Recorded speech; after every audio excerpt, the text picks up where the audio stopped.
What up, YouTube? It's Two Fat Guys Pull Us, and right before you get to the video, we wanted to just include you into some information about our channel. We're in the middle of a milestone giveaway. If we hit 500 subscribers, we're giving away a slab. What slab are we giving away, Nate? We're giving away a CGC graded 9.4 Wolverine #1 with a custom label as well, a custom Wolverine label.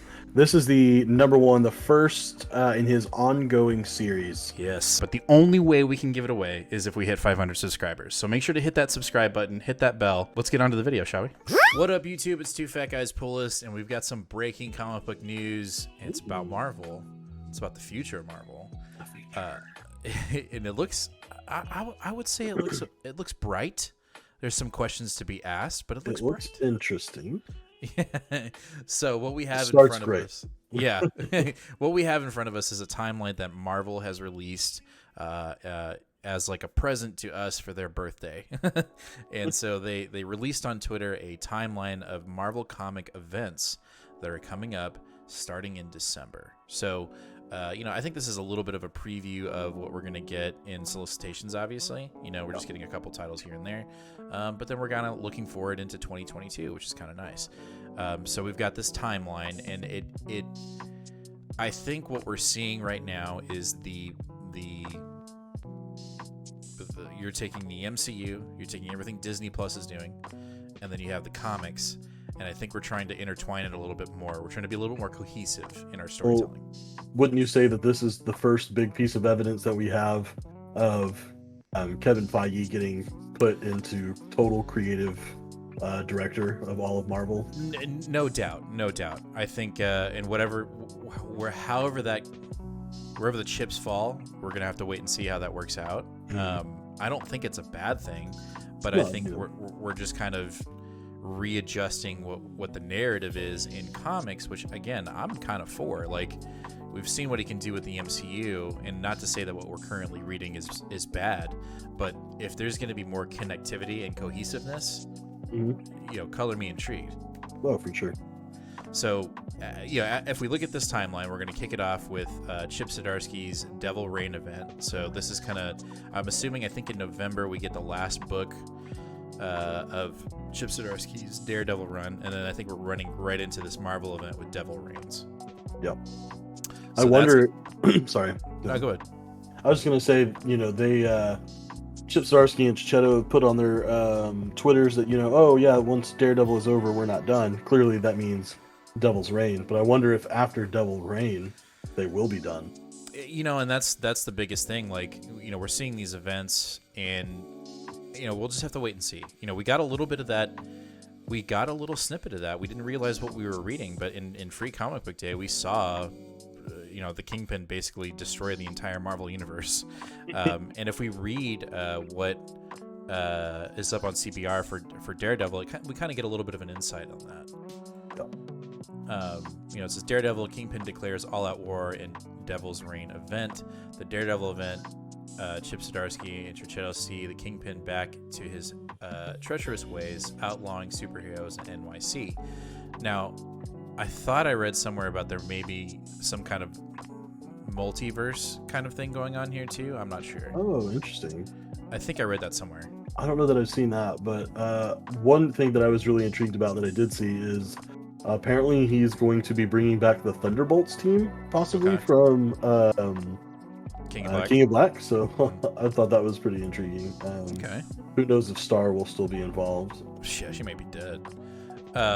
So we've got that, and then like you said, you kind of set that precedent of the question, like, are these events the end of these writers' runs, or will we like jump into this new era of the character? We'll just have, time will tell. And then after that, we've got Avengers Forever from Jason Aaron. Now we're both pretty intrigued with this because we really dug what Aaron put out on Free Comic Book Day, and we thought this was obviously a continuation into his Avengers run. Lo and behold, it's actually just a completely brand new title, Avengers Forever. So we're really digging into this multiverse situation. Yeah, it seems like Marvel's going full DC at this point, with embracing the multiverse, saying that, hey, we can have multiple things going on at once. We can do 2 different versions of Spider-Man if we want, or whatever.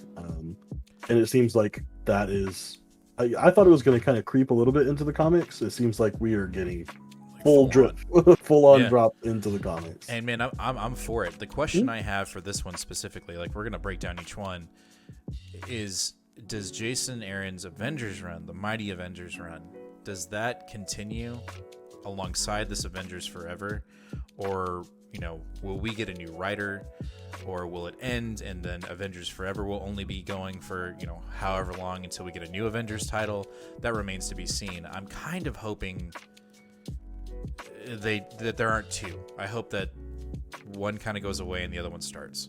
I hope that as well. I'm going to go ahead and say that I think that if you look at Jason Aaron's current slate with Marvel right now, that it's just ballparking with how contracts and book titles work. I'm shocked that he's been on basically just this one title ongoing for as long as he has. Right. So I have a very strong suspicion that he is going to have 2 Avengers titles. Wow. And history has already set that precedent. If you look at a lot of past long-term events... Ooh.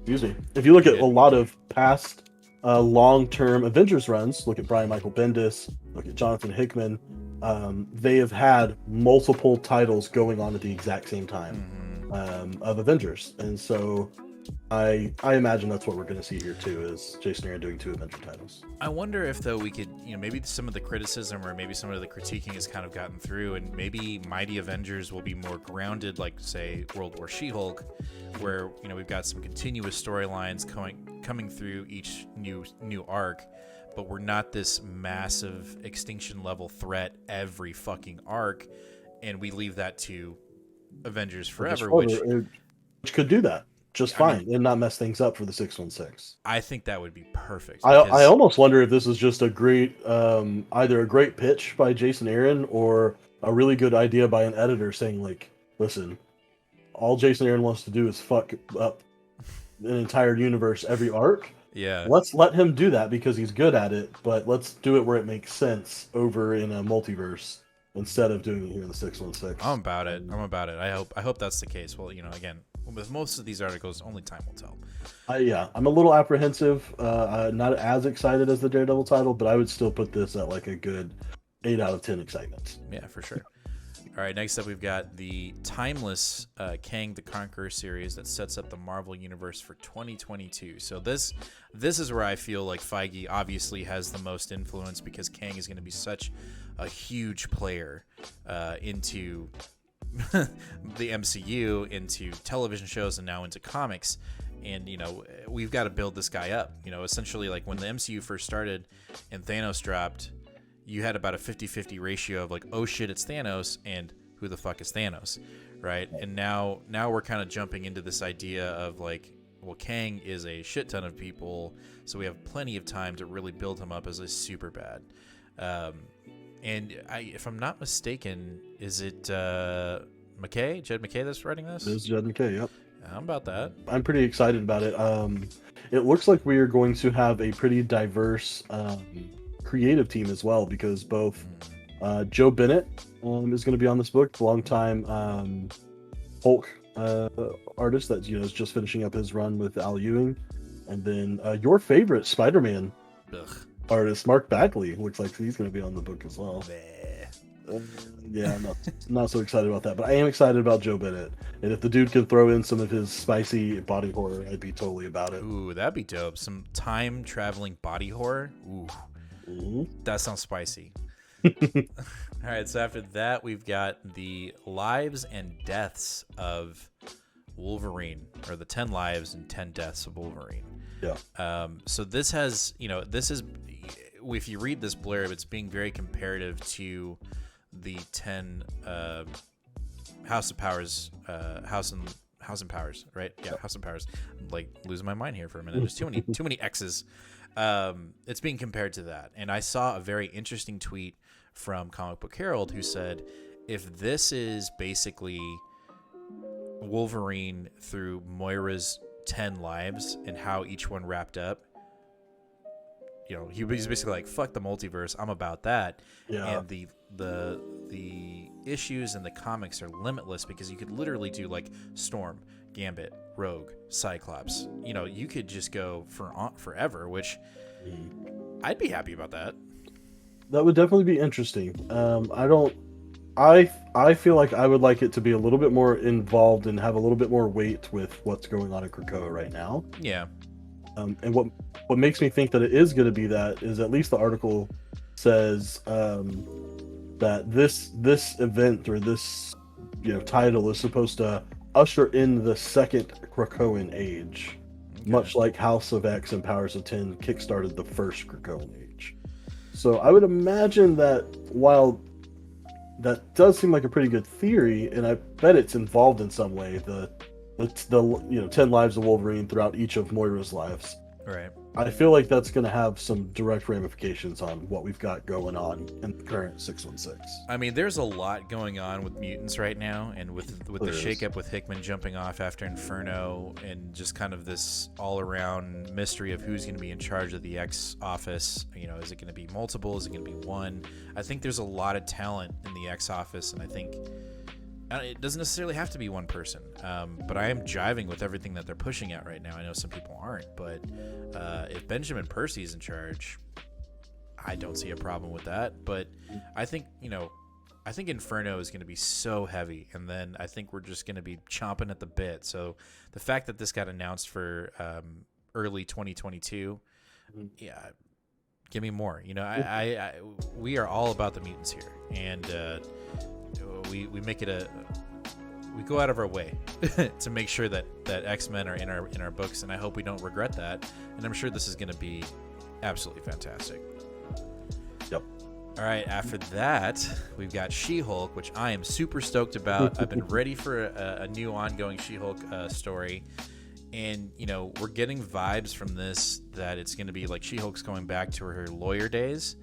But even in the descriptor, they're kind of like, yeah, she's going back to her old days, but then she's got some friends who kind of keep her in the smashing way. So I'm interested to see that. I know the writer, Rainbow Rowell, Rowell, yeah. Rowell, she, she's just coming off of a fantastic Runaways run. At least that's what I've read. I've heard like nothing but good things about that run. I'm excited for it. I want to have. I've been waiting for a series of She-Hulk where she just has her own book again. I think we've been looking for that, and obviously this is coinciding with the She-Hulk show that's going to be releasing on Disney Plus. So I'm sure the fluidity of the series and the comic will probably go hand in hand. Yeah, and apparently the TV show has. People have seen some scripts and stuff. They're going to have that classic, like, fourth wall breaking thing that she did back in Sensational. Yeah. So I wonder if they don't bring that back in this as well, which I think would be interesting. Like, I think having a little bit of that comedic relief in the book would be nice. I think She-Hulk has a really good potential to be the next Deadpool comic. Like when I read Deadpool comics and he does break that fourth wall, yeah, I mean, I love just like being able to like just laugh and just have that commentary, that meta commentary. I think comics don't do that enough. They don't do the meta enough, and I wish they did, because like to me that's what makes these comics intriguing is like just connecting with the reader outside of the pages, quite literally. I love that. But right. Looking forward to this, and obviously I can't wait for the Disney Plus as well. And then the last one that we're going to talk about is the Fantastic Four Reckoning War. Okay, I know you got you've got something here. I know that you've got some feelings about this, especially with Dan Slott. Mm-hmm. I do. So, like, I feel really torn, if I'm being honest. So, the creative team doesn't have me super hyped. Just Dan Slott and what he has done with the Fantastic Four.